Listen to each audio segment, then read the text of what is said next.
Anda kembali bersama kami di Top News. Pemirsa, kafe dan restoran saat ini lebih hening karena pengelola takut untuk memutar musik. Ini terjadi akibat penegakan aturan pembayaran royalti pemutaran musik di tempat komersil.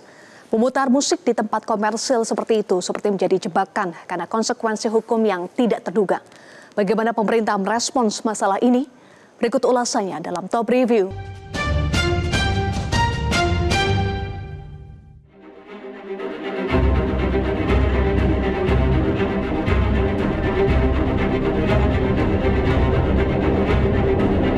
Jika Anda memasuki restoran atau kafe saat ini mungkin akan sedikit terkejut karena suasananya lebih hening tanpa alunan musik.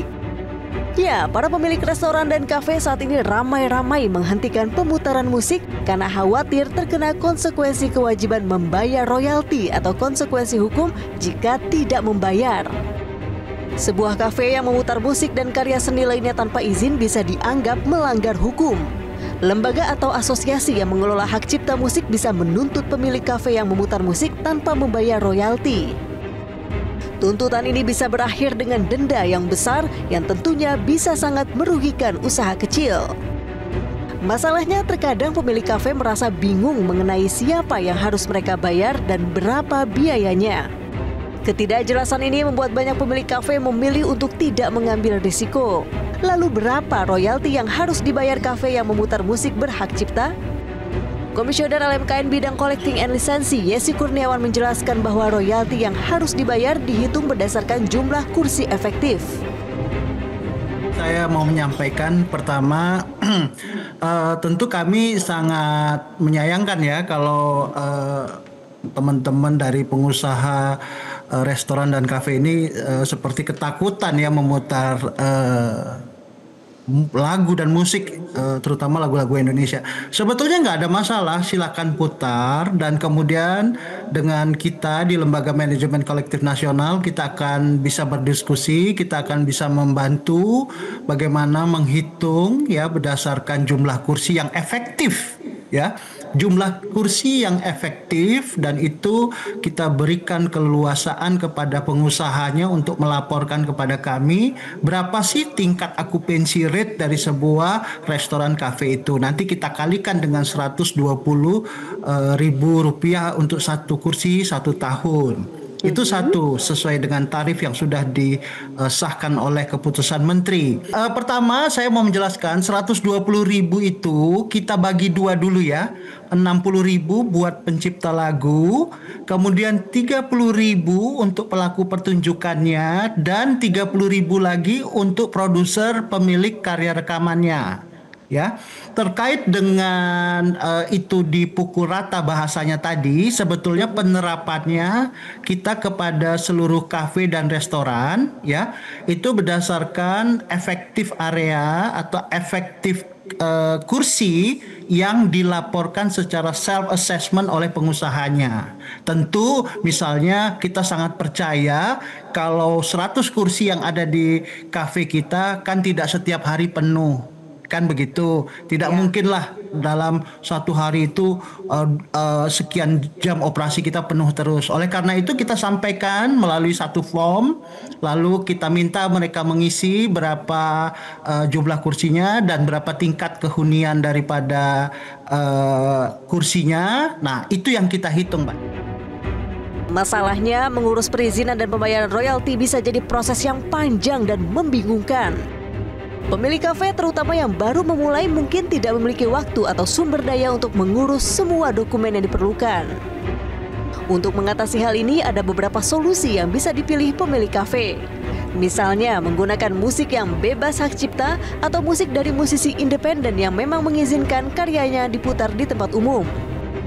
Selain itu juga ada yang memutar suara-suara alam atau suara burung. Namun LMKN mengingatkan, suara burung atau suara alam bisa juga kena royalti. Mengenai kicauan burung, kemudian suara-suara alam gitu ya, harus dipahami dulu, itu merupakan satu karya juga yang direkam ya. Burung itu suaranya direkam. Nah ini kita kalau secara teori hukumnya ya perekaman itu ada pemiliknya. Dan itu juga berpotensi ada pelanggaran kalau pemiliknya katakanlah mengklaim bahwa ya itu harus bayar karena suara itu saya yang merekam dan saya yang membuat itu menjadi sebuah rekaman gitu. Jadi pengertiannya di situ, Mbak. Kalau dibilang suara alam itu adalah hasil sebuah proses kreatif, bagaimana suara air, suara ini disatukan lalu direkam. Jadi misalnya relax sound gitu ya, direkam segala itu ada pemiliknya. Netizen pun merespons ketentuan royalti di kafe itu. Umumnya mereka menilai aturan itu sudah ketinggalan zaman dan dampaknya buruk terhadap lagu itu sendiri karena kafe-kafe turut mempromosikan lagunya. Ada juga netizen yang menyarankan kafe untuk memutar lagu-lagu yang diciptakan melalui artificial intelligence atau kecerdasan buatan. Polemik ini menjadi sorotan DPR. Wakil Ketua DPR Sufmi Dasko Ahmad mengaku sudah meminta pemerintah tidak membuat aturan yang menyulitkan dan membebani pelaku industri.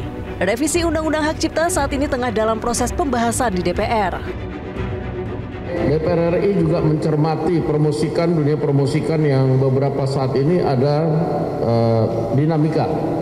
Dan kami sudah minta Kementerian Hukum yang kemudian juga membawahi LMK untuk juga kemudian membuat aturan yang tidak menyulitkan sambil menunggu revisi Undang-Undang Hak Cipta yang sedang direvisi oleh DPR. Menteri Kebudayaan Fadlizon juga akan mencari solusi atas masalah sejumlah kafe dan tempat usaha yang enggan memutar lagu-lagu Indonesia karena khawatir soal masalah royalti. Fadlizon tengah berupaya menghadirkan kebijakan yang win-win solution antara pencipta musik dan pelaku usaha. Dalam polemik ini menurutnya ada kesalahpahaman yang menimbulkan ketakutan. Fadlizon menambahkan persoalan ini tidak hanya menjadi tanggung jawab Kementerian Kebudayaan, melainkan perlu melibatkan Kementerian Hukum dan HAM khususnya terkait perlindungan hak cipta dan kekayaan intelektual. Ada jalan keluar yang win-win gitu ya, win-win solution. Karena memang ada kesalahpahaman, ketakutan semacam itu. Kita berharap lagu-lagu Indonesia semakin semarak gitu ya. Tinggal bagaimana caranya nanti kita harus duduk karena ini lintas kementerian dan lembaga khususnya yang terkait dengan hak cipta, haki Kementerian Hukum. Jadi mungkin kita akan bicara jangan sampai persoalan ini justru memundurkan lagu-lagu Indonesia atau orang khawatir untuk memutar lagu-lagu Indonesia di berbagai tempat atau menyanyikan.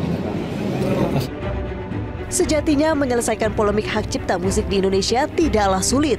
Para pihak di Indonesia bisa dengan mudah mempelajari dan menerapkan apa yang sudah berlaku di negara-negara yang industri musiknya lebih maju seperti di Amerika Serikat dan Jepang misalnya. Yang menjadi masalah di Indonesia kerap aturannya multitafsir dan penegakannya tidak jelas sehingga memicu kebingungan. Ini yang harus diselesaikan.